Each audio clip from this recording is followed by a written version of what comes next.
Most terrorist বিশ্বসেরা সন্ত্রাসী চেলা বলে কিনা? আমেরিকা, রাশিয়া, ইসরায়েল, চীন, জাপান, ফ্রান্স, হিন্দুস্তান এরাই গোটা পৃথিবীর দেশে দেশে যুদ্ধ লাগিয়ে দিয়ে শান্তিপূর্ণ মুসলিম রাষ্ট্রগুলোকে তালা তালা করে দিয়েছে। মারাস্ত্রের দোহাই দিয়ে তালা তালা করে দিয়েছে। সাদ্দাম হুসাইনকে ফাঁসির কাছে ঝুলিয়েছে। ইরানের উপরে কয়েকদিন হামলা করবার দুঃসাহস দেখিয়েছিল। ইরান যখন নাকি বলল মধ্যপ্রাচ্যের সবগুলা মার্কিন ঘাঁটিকে মিসাইলে উড়িয়ে দেব, তখন ট্রাম্পে কয় মাইন্ড করিস না, আমি কিছু করতাম না। এই জন্য সত্যের ভক্ত নরমের জবাব। মুসলমান, তুমি আজকে জিহাদ ছেড়ে দিয়া মনে করতেছো গণতন্ত্রের আচরণের নিচে থাইকা ওদের একটু বাহাবা দিয়ে ট্রাম্পের প্রশংসা করলে মোদির থেকে মুচলিকা নিয়ে বাংলাদেশে আসলে বোধ হয় তোমার অনেক ভালো জানবে। এগুলা পয়লা প্রায় মুসলমান তন্ত্র মন্ত্রের কবর রচনা করে ইসলামী তন্ত্র মন্ত্রে উজ্জীবিত হতে কারা কারা যাচ্ছি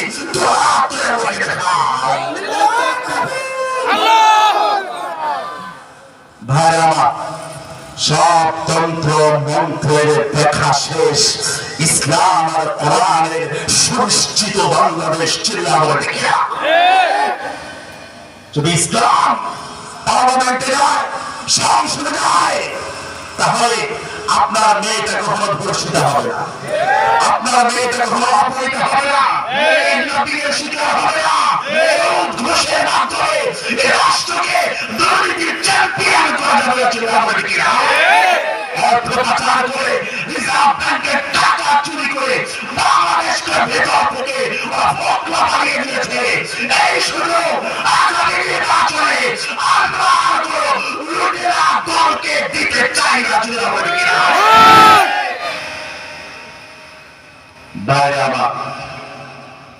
আমার আবার কোন দলে ট্যাগ দিয়েন না।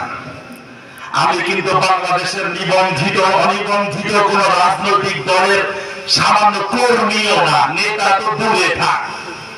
তবে জুলাই আগস্টে কিন্তু ওরা আমাকেও জেলবন্দি করেছিল।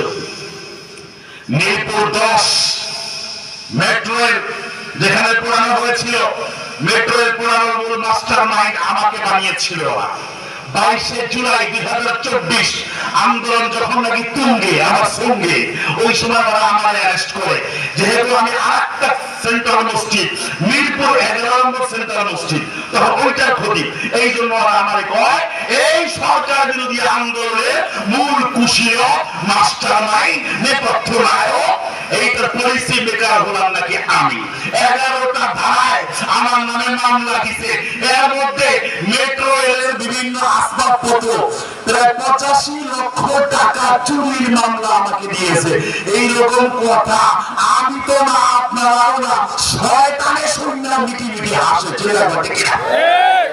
যুগে যুগে এরা এরকম আলেমদেরকে ফান্ডামেন্টালিস্ট, জঙ্গিবাদী, মৌলবাদী, যুদ্ধাপরাধী, স্বাধীনতাবিরোধী, রাজাকার, আল বদর, আল শাস ইত্যাদি জনবিচ্ছিন্ন ট্যাগ লাগিয়ে ওরা আলেমদেরকে জনবিচ্ছিন্ন করার ব্যর্থ প্রচেষ্টা করেছে। কিন্তু আলেমরা রাজত্ব করে এদেশের মানুষের রুহের উপরে, হৃদয়ের উপরে চিন্তা করে কিনা? আলেমরা কখনো বিদেশে দাঁড়ায় নাই। তোমরা পালাইছো, তোমরা পাও, তোমরা পয়সা পাতি কামাও, এগুলা দখল করো। আলেমরা কখনো এগুলা করে নাই। সময় খুবই সংক্ষেপ, অল্প সময় কথা হবে। পবিত্র কোরআনে 17 নম্বর সূরা হলো সূরা বানী ইসরাঈল। 17 নম্বর সূরার নাম কি? সূরা বানী ইসরাঈল। আজকে কিন্তু 27শে রজব।